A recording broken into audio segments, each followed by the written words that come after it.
Hello guys, Assalamu alaikum. Myself KM Shahadat Hussain and welcome to my another vlog. Guys, আজকে আমি চলে যাচ্ছি আমার মাদ্রাসা জামিয়া আহমদিয়া সুন্নিয়া কামিল মাদ্রাসায়। আজকে হচ্ছে আমার অর্ধবার্ষিক পরীক্ষার রেজাল্ট। তো মাদ্রাসায় যাচ্ছি আর সাথে সাথে মনে করলাম আপনাদের সাথে একটু মাদ্রাসাটা আমার মাদ্রাসাটা শেয়ার করে নিই। সো আমি রেডি হয়ে তারপর দেখা করছি। গাইস, রেডি হয়ে পড়লাম। এখন মাদ্রাসার উদ্দেশ্যে বের হয়ে যাচ্ছি, কারণ মাদ্রাসায় কিন্তু অটোমেটিক দেরি হয়ে গেছে। সো গাইস, দেখতে থাকুন, ব্লগটি স্কিপ না করে। আর গাইস, এখন মাদ্রাসায় চলে আসলাম। আমি গাইস আগে অর্ধবার্ষিক পরীক্ষার রেজাল্টটা দেখে নিই, তারপরে ইনশাল্লাহ আপনাদের সাথে মাদ্রাসা আশপাশ সহ সবগুলো শেয়ার করব। সো গাইস, আপনারা আমার জন্য দোয়া করবেন। আমার রেজাল্ট গাইস, মাদ্রাসার আমার পরীক্ষার রেজাল্ট দেখা শেষ, আলহামদুলিল্লাহ অনেক ভালো হয়েছে আপনাদের দোয়ায়। সো গাইস, এখন আমি আপনাদেরকে আমার মাদ্রাসাটা শেয়ার করছি। গাইস, এটি হচ্ছে আমার জামিয়া আহমদিয়া সুন্নিয়া কামিল মাদ্রাসার পুরাতন ভবন বা প্রাথমিক ভবন। আবার অনেক মানুষের কাছে এটি সবুজ গম্বুজ ভবন নামেও পরিচিত, গম্বুজ ভবন নামে। এটি মূলত মাদ্রাসা একদম শুরুতেই কিন্তু প্রথমে এই ভবনটি হয়েছিল। আর মাদ্রাসার এই পাশেই রয়েছে হচ্ছে জামিয়া আহমদিয়া সুন্নিয়া দারসে নিজামি বা মাদ্রাসার দারসে নিজামি। আর গাইস, এটা হচ্ছে একাডেমিক ভবন, যেটাতে ক্লাস 6 থেকে 10 পর্যন্ত পাঠদান করা হয়। এটি হচ্ছে একাডেমিক ভবন। আর গাইস, এখন দেখাবো আপনাদেরকে প্রশাসনিক ভবন। এটি হচ্ছে প্রশাসনিক ভবন। মূলত এটিতে আলিম, ফাজিল, কামিল রয়েছে এবং পাঠদান করা হয়, এবং এক পাশেই রয়েছে হচ্ছে মাদ্রাসার হিফজ বিভাগ এবং প্রিন্সিপাল ও ভাইস প্রিন্সিপাল হুজুরদের অফিসও কিন্তু এই ভবনটিতে, যার কারণে এটি প্রশাসনিক ভবন নামে পরিচিত। আর গাইস, ওই পাশেই কিন্তু রয়েছে জামিয়া আহমদিয়া সুন্নিয়া জামিয়া আহমদিয়া সুন্নিয়া কামিল মাদ্রাসার ক্যান্টিন। এটি কিন্তু গত কয়েকদিন আগে কিন্তু উদ্বোধন হয়েছিল। গাইস, মাদ্রাসা আপনাদের কেমন লাগছে জানি না, আশা করি অনেক ভালো লাগছে। আর গাইস, এদিকে কিন্তু রয়েছে মাদ্রাসার একটি নতুন ভবন। এটি কিন্তু 2024 সালের রবিউল আউয়াল মাসেই এটি উদ্বোধন হয়েছিল, এখনো পর্যন্ত চালু হয়নি। ইনশাল্লাহ খুব দ্রুতই চালু হতে যাচ্ছে।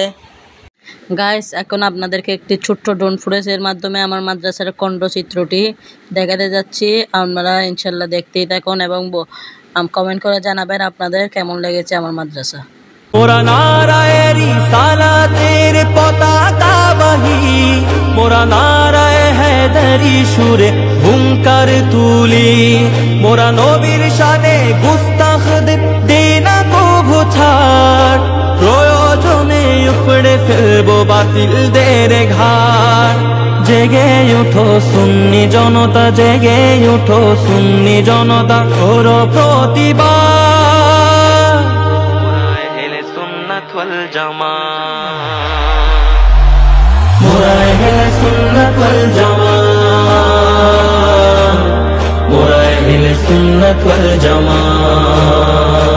ইমাম হোসেন দিল যেমন শিরি কুরবানি, ইমাম দেই না তেমনি মোরা বীর হুসাইনি, মোরা মওলা আলীর ধারালো তলোয়ার, মোরা সিংহের মতো ছাড়ি হুঙ্কার, রক্ত দিয়ে তুলব স্লোগান।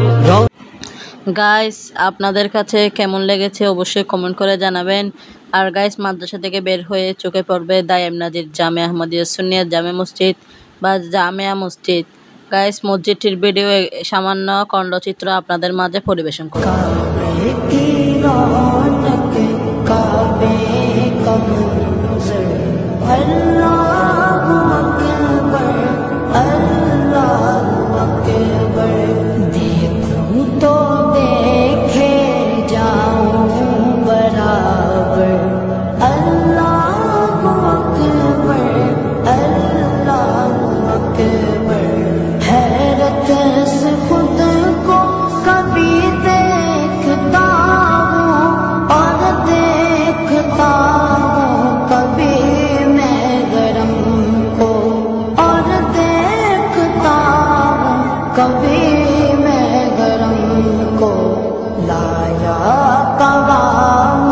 को मेरा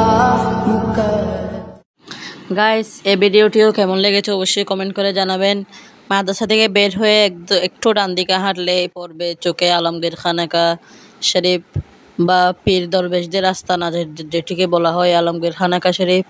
এই খানাকা শরীফই হচ্ছে পড়বে। এবং গাইস মাদ্রাসা থেকে বের হয়ে সামান্য কিছুক্ষণ হাঁটলে চোখে পড়বে হুজুর যুগশ্রেষ্ঠ আলেমদ্বীন মাদ্রাসার অনেক সুযোগ একজন স্বনামধন্য অধ্যক্ষ হযরতুল হাজ আল্লামা জালালউদ্দিন আল কাদেরী হুজুরের মাজার শরীফ। গাইস আমার আজকের ব্লগটি এ পর্যন্তই। আপনাদের কাছে কেমন লেগেছে অবশ্যই কমেন্ট করে জানাবেন। আর যদি ভালো লাগে থাকে অবশ্যই একটি লাইক দিতে ভুলবেন না, কমেন্ট করে আপনাদের মতামত জানাবেন। ইনশাল্লাহ দেখা হচ্ছে নেক্সট আরেকটি ব্লগ নিয়ে। ততক্ষণ পর্যন্ত সবাই ভালো থাকবেন। আর যারা যারা আমার চ্যানেলটি সাবস্ক্রাইব করেন দ্রুত সাবস্ক্রাইব করে রাখুন। সবাই ভালো থাকবেন, সুস্থ রাখবেন, টাটা, আল্লাহ হাফেজ।